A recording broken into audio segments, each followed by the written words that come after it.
ತಮ್ಮೆಲ್ಲರಿಗೂ ಸ್ವಾಗತ. ಕರ್ನಾಟಕದ ಜ್ಞಾನಪೀಠ ಪ್ರಶಸ್ತಿ ವಿಜೇತರು ಹಾಗೂ ಅಷ್ಟದಿಗ್ಗಜರ ಕಿರು ಪರಿಚಯವನ್ನು ಮಾಡಿಕೊಡುತ್ತಿದ್ದೇನೆ. ಶ್ರೀಯುತ ಕುಪ್ಪಳ್ಳಿ ವೆಂಕಟಪ್ಪ ಪುಟ್ಟಪ್ಪ ಇವರು ಕನ್ನಡದ ಶ್ರೇಷ್ಠ ಕವಿ, ನಾಟಕಕಾರ, ಕಾದಂಬರಿಕಾರ ಮತ್ತು ವಿಮರ್ಶಕರು.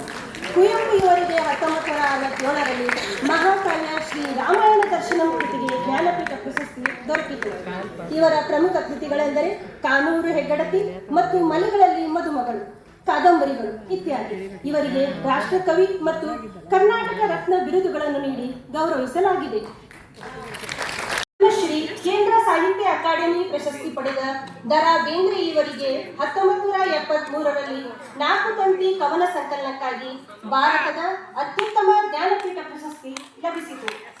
ಇವರ ಕಾವ್ಯಗಳು ನಾಡಿನ ಜನಮಾನಸದಲ್ಲಿ ಸದಾ ಹಸಿರಾಗಿವೆ ಮತ್ತು ಬದುಕಿನ ಆಶಯಗಳನ್ನು ಪ್ರತಿಬಿಂಬಿಸುತ್ತವೆ. ಡಿಸಿ ಕನ್ನಡವನ್ನು ಬಳಸಿಕೊಂಡು ಉತ್ಸಾಹ, ಧೈರ್ಯ ಮತ್ತು ಪ್ರೀತಿಯಂತಹ ಭಾವನೆಗಳನ್ನು ಮೂಡಿಸುವ ಕವಿತೆಗಳನ್ನು ರಚಿಸಿದ್ದಾರೆ.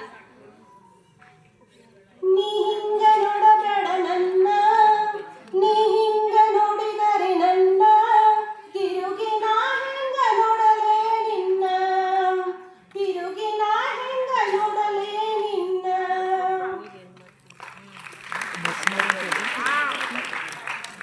ಕಡಲ ತೀರದ ಭಾರ್ಗವ, ನಡೆದಾಡುವ ವಿಶ್ವಕೋಶ ಎಂದೇ ಖ್ಯಾತರಾಗಿದ್ದ ಕನ್ನಡದ ಬಹುಮುಖ ಪ್ರತಿಭಾವಂತ ಲೇಖಕ, ಕಾದಂಬರಿಕಾರ, ನಾಟಕಕಾರ, ಕವಿ, ವೈಜ್ಞಾನಿಕ ಬರಹಗಾರ, ಚಿಂತಕರು ಮತ್ತು ವಿವಿಧ ಸಾಹಿತ್ಯ ಪ್ರಕಾರಗಳಲ್ಲಿ ಅಪಾರ ಕೊಡುಗೆ ನೀಡಿದ ಡಾಕ್ಟರ್ ಕೋಟ ಶಿವರಾಮ್ ಕಾರಂತರು 1977ರಲ್ಲಿ ಮೂಕಜ್ಜಿಯ ಕನಸುಗಳು ಕಾದಂಬರಿಗೆ ಜ್ಞಾನಪೀಠ ಪ್ರಶಸ್ತಿ ಪಡೆದರು.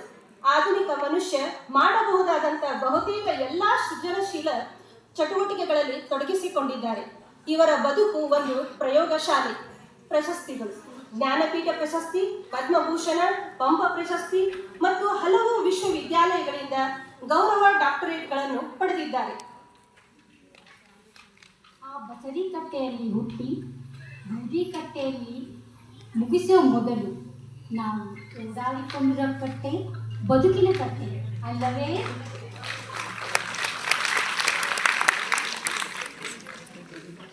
ಮಾಸ್ತಿ ಕನ್ನಡದ ಆಸ್ತಿ ಎಂದು ಜನಪ್ರಿಯರಾದ ಕನ್ನಡದ ಪ್ರಮುಖ ಬರಹಗಾರ, ಸಣ್ಣ ಕಥೆಗಳಿಗಾಗಿ ಪ್ರಸಿದ್ಧರಾದ ಶ್ರೀನಿವಾಸ್ ಎಂಬ ಕಾವ್ಯನಾಮದಿಂದ ಪ್ರಸಿದ್ಧರಾದ ಶ್ರೀಯುತ ಮಾಸ್ತಿ ವೆಂಕಟೇಶ್ ಅಯ್ಯಂಗಾರ್ ಇವರಿಗೆ ಕನ್ನಡ ಸಾಹಿತ್ಯಕ್ಕಾಗಿ ಅವರ ಸಮಗ್ರ ಕೊಡುಗೆಗಳಿಗಾಗಿ ಕೊಡಗಿನ ಕೊನೆಯ ರಾಜನ ಕಥೆಯಾದ ಚಿಕ್ಕವೀರ ರಾಜೇಂದ್ರ ಕಾದಂಬರಿಗೆ 1983ರಲ್ಲಿ ಜ್ಞಾನಪೀಠ ಪ್ರಶಸ್ತಿ ಲಭಿಸಿತು.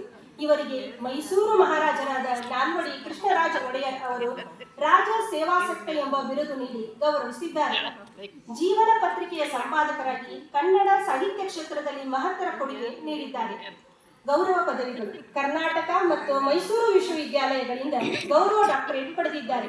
1929ರಲ್ಲಿ ಬೆಳಗಾವಿಯಲ್ಲಿ ನಡೆದ ಕನ್ನಡ ಸಾಹಿತ್ಯ ಸಮ್ಮೇಳನದ ಅಧ್ಯಕ್ಷತೆ ವಹಿಸಿದ್ದರು.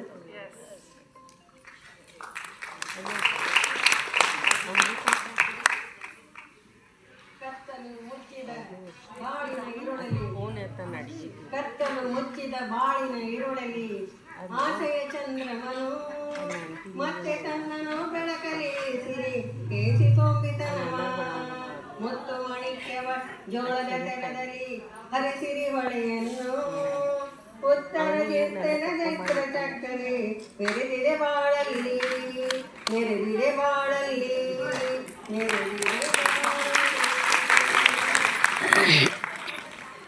ಕನ್ನಡ ಭಾಷೆಯ ಘನತೆಯನ್ನು ಜಾಗತಿಕ ಮಟ್ಟದಲ್ಲಿ ಸಾರಿದ ಶ್ರೀಯುತ ವಿನಾಯಕ ಕೃಷ್ಣ ಗೋಕಾಕ್ ಇವರು ಬಹುಮುಖ ಪ್ರತಿಭೆಯ ಸಾಹಿತಿಯಾಗಿದ್ದು ಕವಿ, ಕಾದಂಬರಿಕಾರ, ವಿಮರ್ಶಕ ಮತ್ತು ಶಿಕ್ಷಣ ತಜ್ಞರಾಗಿ ಕಾರ್ಯ ನಿರ್ವಹಿಸಿದ್ದಾರೆ.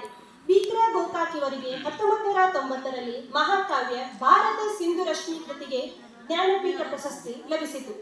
ಇವರು ತಮ್ಮ ಸಮಗ್ರ ಕೊಡುಗೆಗಳಿಗಾಗಿ ಹಲವು ಗೌರವಗಳನ್ನು ಪಡೆದಿದ್ದಾರೆ. ದ್ಯಾವಾ ಪೃಥ್ವಿ ಕೃತಿಗೆ ಕೇಂದ್ರ ಸಾಹಿತ್ಯ ಅಕಾಡೆಮಿ ಪ್ರಶಸ್ತಿ, ಪದ್ಮಶ್ರೀ ಮತ್ತು ಅನೇಕ ವಿಶ್ವವಿದ್ಯಾಲಯಗಳಿಂದ ಗೌರವ ಡಾಕ್ಟರೇಟ್ ಪದವಿಗಳನ್ನು ಪಡೆದಿದ್ದಾರೆ. ಕನ್ನಡವನ್ನು ರಾಜ್ಯದ ಶಿಕ್ಷಣದಲ್ಲಿ ಕಡ್ಡಾಯಗೊಳಿಸಲು ಕಾರಣವಾದ ಗೋಕಾಕ್ ವರದಿಯ ಚಳವಳಿಯಲ್ಲಿ ಇವರ ಹೆಸರು ಮುಖ್ಯವಾಗಿದೆ. ಇಲ್ಲೇ ಇರು ಅಲ್ಲಿ ಹೋಗಿ ಮಲ್ಲಿಗೆಯನ್ನು ತರು ನೇಹಕ್ಕೆಂದು ನಲುಮೆಗೊಂದು ಗುರುತ ನಿಲ್ಲಿಸಿ ಬರುವೆನೋ, ಇಲ್ಲೇ ಇರು ಅಲ್ಲಿ ಹೋಗಿ ಮಲ್ಲಿಗೆಯನ್ನು ತರುವೆನೋ. ಶ್ರೀಯುತ ಉಡುಪಿ ರಾಜಗೋಪಾಲಾಚಾರ್ಯ ಅನಂತಮೂರ್ತಿ ಇವರು ಪ್ರಮುಖ ಕನ್ನಡ ಸಾಹಿತಿ, ಚಿಂತಕ ಮತ್ತು ವಿಮರ್ಶಕರು. UR ಅನಂತಮೂರ್ತಿಯವರಿಗೆ 1994ರಲ್ಲಿ ಅವರ ಸಮಗ್ರ ಸಾಹಿತ್ಯಕ್ಕಾಗಿ ಜ್ಞಾನಪೀಠ ಪ್ರಶಸ್ತಿ ಲಭಿಸಿತು. ಇವರು ಕನ್ನಡ ಸಾಹಿತ್ಯ ಲೋಕದಲ್ಲಿ ನವ್ಯ ಚಳವಳಿಯ ಪ್ರಮುಖರು ವ್ಯಕ್ತಿಗಳಲ್ಲಿ ಒಬ್ಬರು. 1998ರಲ್ಲಿ ಪದ್ಮಭೂಷಣ ಪ್ರಶಸ್ತಿ ಪಡೆದರು. ಇವರ ಪ್ರಮುಖ ಕೃತಿಗಳು ಮತ್ತು ಕೊಡುಗೆಗಳು: ರುಜುವಾತ ಪತ್ರಿಕೆಯನ್ನು ಪ್ರಾರಂಭಿಸಿದರು.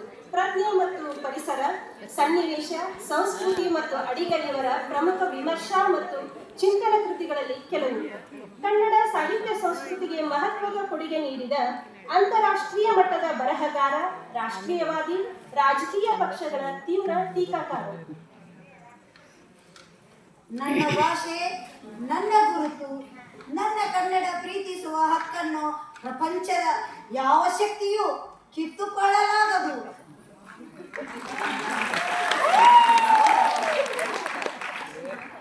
ಪ್ರಮುಖ ಭಾರತೀಯ ನಾಟಕಕಾರ, ನಟ, ಚಲನಚಿತ್ರ ನಿರ್ದೇಶಕ, ಸಂಭಾಷಣೆ, ಬರಹಗಾರ ಮತ್ತು ಚಿಂತಕರಾದ ಶ್ರೀಯುತ ಗಿರೀಶ್ ಕಾರ್ನಾಡ್ ಅವರಿಗೆ 1998ರಲ್ಲಿ ಅವರ ಸಮಗ್ರ ಸಾಹಿತ್ಯಕ್ಕಾಗಿ ಜ್ಞಾನಪೀಠ ಪ್ರಶಸ್ತಿ ದೊರೆತಿದೆ.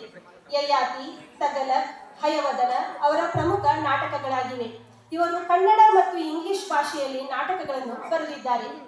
ಇವರು ಸಂಸ್ಕಾರ ಚಿತ್ರದ ಮೂಲಕ ಚಲನಚಿತ್ರ ಪ್ರಪಂಚಕ್ಕೆ ಪ್ರವೇಶಿಸಿದರು. ಮಾಲ್ಗುಡಿ ಡೇಸ್ನಂತಹ ದೂರದರ್ಶನ ಧಾರಾವಾಹಿಗಳಲ್ಲಿ ನಟಿಸಿದರು. ಪದ್ಮಶ್ರೀ, ಪದ್ಮಭೂಷಣ, ಕೇಂದ್ರ ಸಾಹಿತ್ಯ ಅಕಾಡೆಮಿ ಪ್ರಶಸ್ತಿ, ಕರ್ನಾಟಕ ರಾಜ್ಯೋತ್ಸವ ಪ್ರಶಸ್ತಿ ಮತ್ತು ಫಿಲ್ಮ್ ಫೇರ್ ಪ್ರಶಸ್ತಿಗಳು ಸೇರಿದಂತೆ ಹಲವಾರು ಗೌರವಗಳನ್ನು ಪಡೆದಿದ್ದಾರೆ. ಬೆಳಕಿಲ್ಲದ ದಾರಿಯಲ್ಲಿ ನಡೆಯಬಲ್ಲನು ತಾಯಿ, ಕನಸಿಲ್ಲದ ದಾರಿಯಲ್ಲಿ ಹೇಗೆ ನಡೆಯಲು? ಕನ್ನಡದ ಪ್ರಮುಖ ಕವಿ, ನಾಟಕಕಾರ, ಕಾದಂಬರಿಕಾರ, ಜಾನಪದ ತಜ್ಞ ಮತ್ತು ಶಿಕ್ಷಣ ತಜ್ಞರಾದ ಡಾಕ್ಟರ್ ಚಂದ್ರಶೇಖರ್ ಕಂಬಾರ್ ಇವರಿಗೆ 2010ರಲ್ಲಿ ಅವರ ಸಮಗ್ರ ಸಾಹಿತ್ಯಕ್ಕಾಗಿ ಜ್ಞಾನಪೀಠ ಪ್ರಶಸ್ತಿ ಲಭಿಸಿತು. ಚಂದ್ರಶೇಖರ್ ಕಂಬಾರ್ ಅವರ ಪ್ರಮುಖ ಕವನ ಸಂಕಲನಗಳು ಮುಗುಳು, ಹೇಳ್ತನಕೆ, ತಕರಾರಿನವರು, ಸಾವಿರಾರು ನೆರಳು, ಬೆಳ್ಳಿ ಮೀನು, ಅಕ್ಕಪ್ಪು ಹಾಡುಗಳು ಮತ್ತು ಹಂಪಿಯ ಕಲ್ಲುಗಳು ಇವರ ಕವನ ಸಂಕಲನಗಳು ಗ್ರಾಮೀಣ ಬದುಕಿನ ಸಂಸ್ಕೃತಿ ಮತ್ತು ಜನಪದವನ್ನು ಬಿಂಬಿಸುತ್ತದೆ.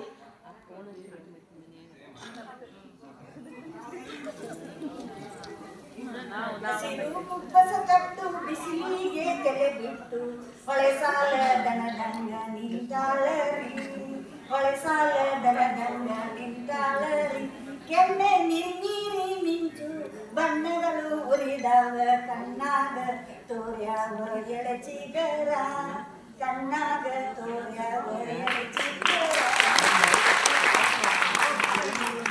ಅಷ್ಟದಿಗ್ಗಜರ ಪಾತ್ರ ಮಾಡಿದವರ ಪರಿಚಯ: ಭಾರತಾಂಬೆಯ ಪಾತ್ರ ಮಾಡಿದ ಶ್ರೀಮತಿ ಸ್ನೇಹಲತಾ ಚೊನ್ನರ್, ಕುವೆಂಪು ಅವರ ಪಾತ್ರ ಮಾಡಿದ ಶ್ರೀಮತಿ ವಿದ್ಯಾಸವಳಿ, ದರಾ ಬೇಂದ್ರೆ ಅವರ ಪಾತ್ರ ಮಾಡಿದ ಶ್ರೀಮತಿ ಗೌರಮ್ಮ ನರಸಣ್ಣವರ್, ಶಿವರಾಮ್ ಕಾರಂತ್ ಅವರ ಪಾತ್ರ ಮಾಡಿದ ಶ್ರೀಮತಿ ಅರುಣಾ ಕಡಬಡಿ, ಮಾಸ್ತಿ ವೆಂಕಟೇಶ್ ಅವರ ಪಾತ್ರ ಮಾಡಿದ ಶ್ರೀಮತಿ ದಾನಮ್ಮ ಅಂಗಡಿ, ವಿಕ್ರ ಗೋಕಾಕ್ ಅವರ ಪಾತ್ರ ಮಾಡಿದ ಶ್ರೀಮತಿ ಶಿವಲೀಲಾ ಮೇಲಿಕಟ್ಟಿ, UR ಅನಂತಮೂರ್ತಿ ಅವರ ಪಾತ್ರ ಮಾಡಿದ ಶ್ರೀಮತಿ ಸುಮಾ ಹಿರೇಮಠ್,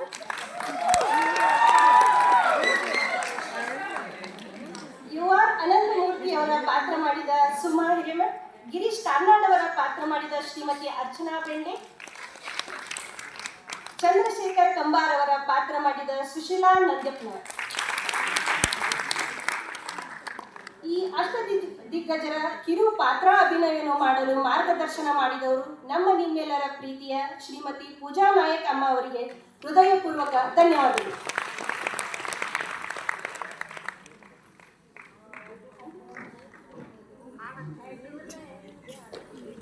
ಸಿರಿಗನ್ನಡಂ ಗೆಲ್ಗೆ, ಸಿರಿಗನ್ನಡಂ ಗೆಲ್ಗೆ, ಸಿರಿಗನ್ನಡಂ ಗೆಲ್ಗೆ.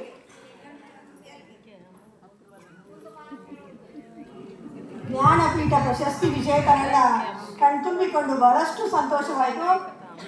ಅಜ್ಞಾನಪೀಠ ಪ್ರಶಸ್ತಿ ಅಂತ ಏನಾದ್ರು ಇದ್ರೆ ಅದು ನನಗೆ ಸಿಕ್ತಿತ್ತು ಅನ್ನೋ ಗ್ಯಾರಂಟಿ. ಆದರೂ ಸಂತೋಷ, ನೋಡೋಕೆ ಸಿಗ್ತಲ್ಲ ಇವ್ರು ಅಂತ ಭಾಳ ಸಂತೋಷ, ಭಾಳ ಸಂತೋಷ. ಬಹುಶಃ ಈ ಜ್ಞಾನಪೀಠ ಪ್ರಶಸ್ತಿ ವಿಜೇತರೆಲ್ಲ ಇವತ್ತಿಂದ ಏನಾರ ಬರೋಕ್ಕೆ ಶುರು ಮಾಡ್ಬೇಕು. ನೀವು ಮುಂದಿನ ವರ್ಷಕ್ಕೆ ಒಂದೊಂದು ಪುಸ್ತಕ ಹೊರಗೆ ಬರ್ಬೇಕಂದ್ರೆ ಮಾಡಿದ್ದು ಸಾರ್ಥಕ ಆಗ್ತದೆ. ಧನ್ಯವಾದಗಳು. ಪೂಜಾ ನಾಯ್ಕ್ ಅವರಿಗೂ ಸಹಿತ ಈ ಒಂದು ಪರಿಕಲ್ಪನೆಗಾಗಿ ಧನ್ಯವಾದಗಳು.